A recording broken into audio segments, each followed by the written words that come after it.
What is going on, y'all? Welcome back to the Locks DFS NBA Breakdown. My name is Narang. I'm from LocksDFS.com, and I will be breaking down this 9-game main slate on DraftKings, FanDuel, and PrizePicks. Before I get into that, if you guys want to follow me on Twitter, you can do so right here at ReallyAddy. If you want to follow Locks, you can do so at LocksDFS. And if you want to get yourself a pass and join the team, get access to our private NBA, NFL content, all you got to do is go to LocksDFS.com. And sign up with any pass that fits your budget, fits your needs. We have everything available over there. So yeah, kind of an interesting slate. There's two really standout games on this slate, which I'm going to spend pretty much the majority of the time talking about. But before we get into that, let's jump into these injuries. Obviously, Luka Doncic, he remains out. He'll miss the next couple weeks. So that's going to open up some Dallas value, although they're not as mispriced as they were last slate. DraftKings is pretty quick with adjusting to all of that. So we got Brunson at 6K, who's in play, but definitely much more thin here. Seth Curry, I think, is still in play at 4.7K. He got 27 minutes in the absence of Doncic, and he's shooting the ball well recently.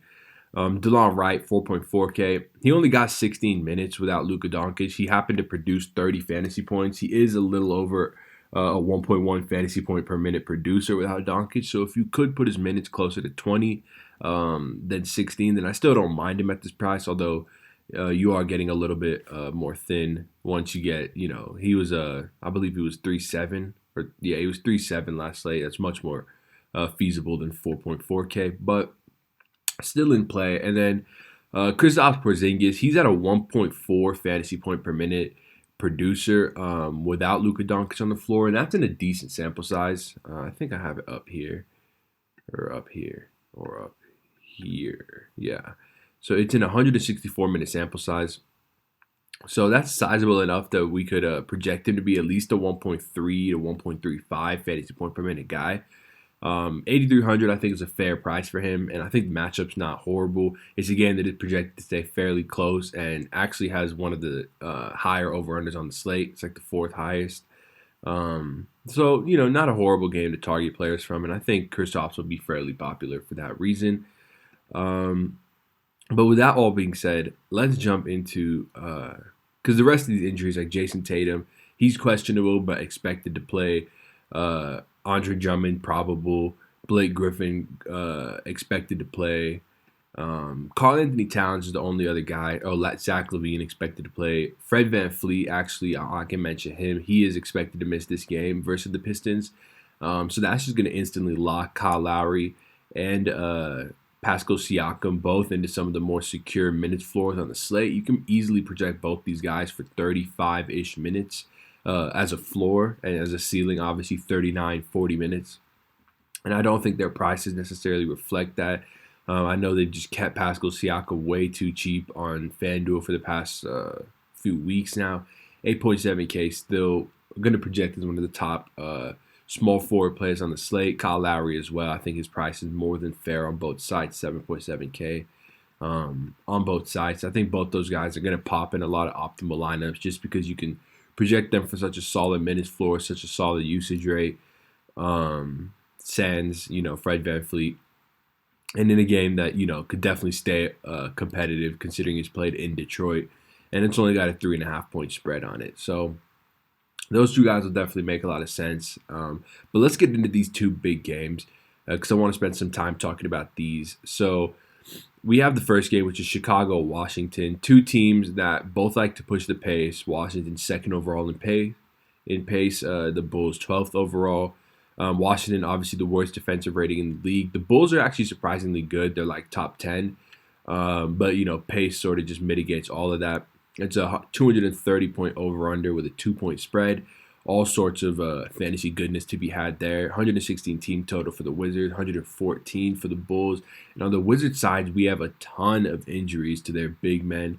Thomas Bryant, Mo Wagner both remain out. And also add to that list, Rui Hachimura will miss this game as well. Rui Hachimura is a guy who's been playing, close to 40 minutes some games for them in the absence of Bryant and Wagner. So his injury is going to open up a ton of minutes and a ton of usage. Davis Bertans deserves to be the most popular player on the slate. Just a super talented player. He's over a fantasy point per minute guy. and now he should see pretty much 40 minutes. Like, I think it's pretty reasonable to project him at around 37, 36 minutes. And so he gives you a solid floor. He needs, 32 fantasy points for 5x.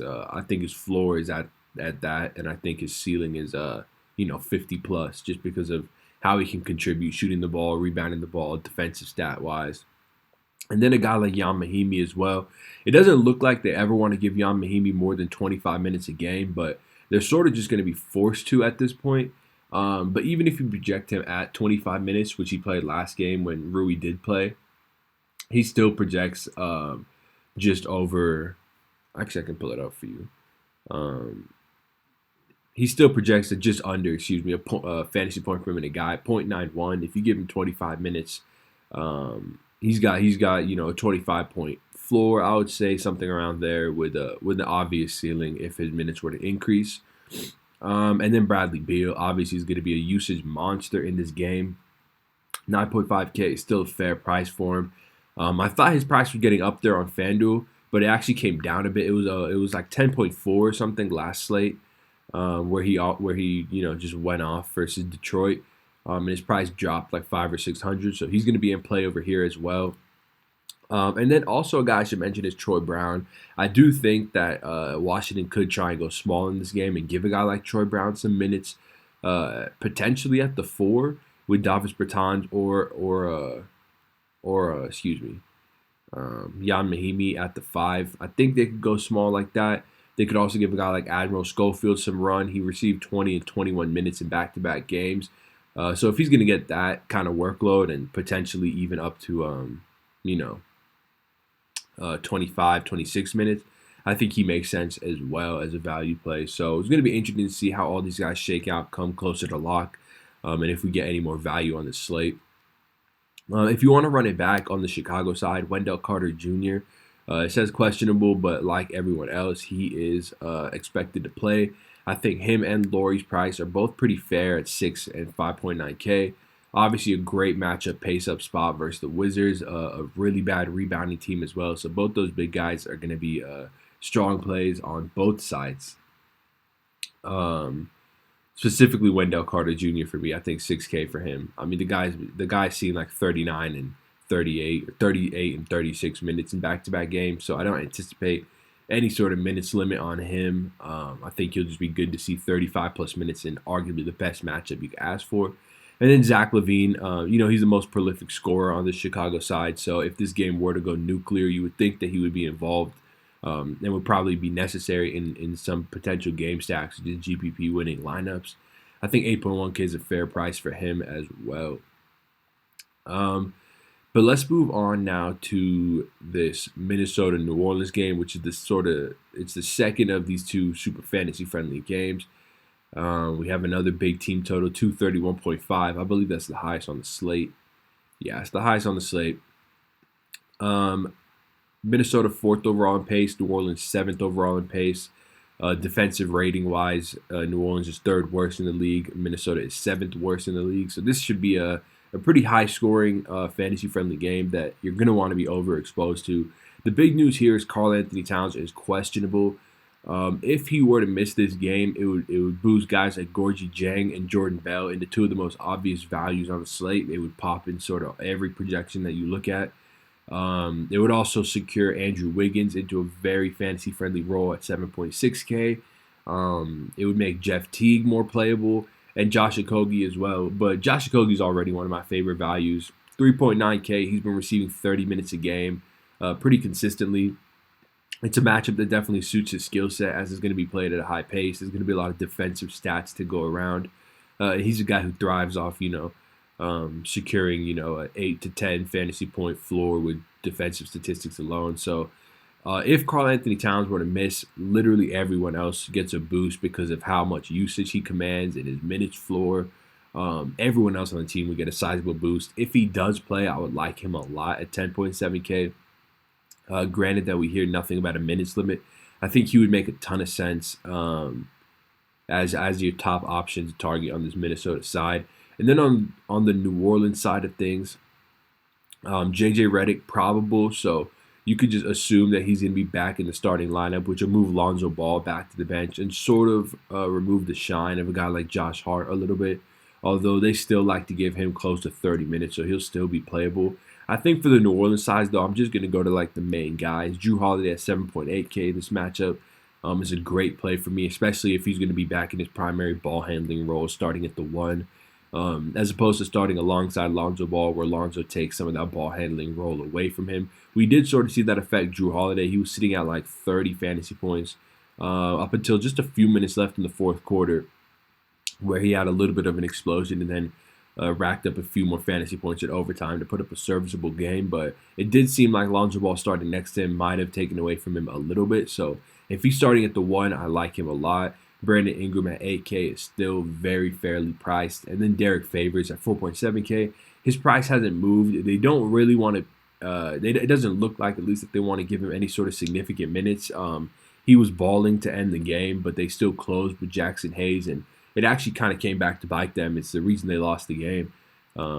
Derek Favors was performing really well. So I think if they do push him to 20, 25 minutes, he's going to project as one of the top values just naturally because he's such a strong fantasy point per minute producer. Then I think any of those 3 guys are sort of my favorite plays to run this back with. But yeah, so I think let's talk about PrizePicks a little bit. As you guys know, we are partnered with PrizePicks. If you do want to deposit on PrizePicks, sign up, use promo code LOCKS to deposit, and they'll give you a 25% bonus up to, or 25% bonus no drip, excuse me. So it literally comes straight into your account and it's playable right away. It's pretty great that you don't have to see it slowly drip in over the course of a month or so. It's definitely one of the more it's one of the more friendly bonuses I've seen a fantasy site offer. So go ahead and do that. You also get a free 2-pick entry up to $25. You also get that if you are a returning member using promo code LOCKS. You just have to reach out to the customer support and let them know that you did deposit using promo code LOCKS, and they will hook you up with that exact same deal. But some of these props I actually really like. I think this Kyle Lowry prop is just too low. I like the over on this. I think most reasonable projections have him around 40 fantasy points just with his minutes floor. I mean, this guy plays, 37 minutes a game and is just over a fantasy point per minute guy, which would put him at closer to 40 fantasy points as opposed to 37. I think this Davis Bertans prop is a bit too low as well, 34.5. I'd probably have him closer to 37, 38 fantasy points, especially with the minutes he should see. And he is a close to 1.2 fantasy point per minute producer. So if he sees anywhere above 30 minutes, which seems like an absolute lock, then he's going to crush this prop. And then there's also the Karl-Anthony Towns prop if he were to play and not be on a minutes limit. I think 52.7 is pretty generous for him as well. This guy's just going to go 55 plus majority of games, or I should say majority of times in this matchup. So I really like that one as well. I think the overs on all 3 of those guys makes a lot of sense. So if you do want to play on PrizePicks, just deposit using promo code LOCKS. That's LOCKS, and they will hook you right up. So with that being said, appreciate you guys watching this video. I hope you did enjoy. If you did, go ahead and leave a like, leave a comment, and make sure you're subscribed. You'll also be entered into winning our free NBA or NFL season pass, up to you. We'll announce that winner on our Saturday NFL football breakdown video. We usually do it on the Thursday night football video, but since there is no Thursday night football, we'll do it on the Saturday video, which will go up on Friday night. So go ahead and do those 3 things. You'll be entered into winning a free season pass. Help us out a lot. Hope you guys enjoyed this video, and I will see you all on Friday. Peace.